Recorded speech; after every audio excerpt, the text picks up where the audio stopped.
Habang nasa biyahe tayo papuntang Makati ay may napansin at nakita tayo sa daan. Kaya naman ako ay huminto sa harapan niya. Kilala mo ba ako? Kapatid pala ng ex ko at nakakasama ko noon sa digmaan Makdo. ng mga motor.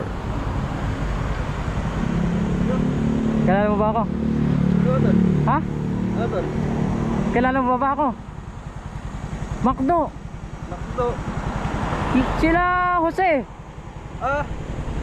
Hindi tayo Yung makilala kamote tayo dahil na ba? nga ay naka-helmet tayo. Digmaan. Ano nagkaan?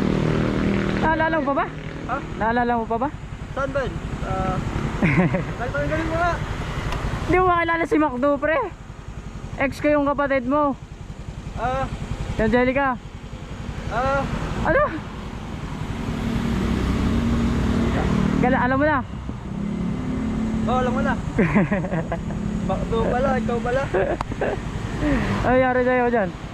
Saan mo pumunta? Babalik na ako Makati. Saan? Makati. Makati, ang layo ah.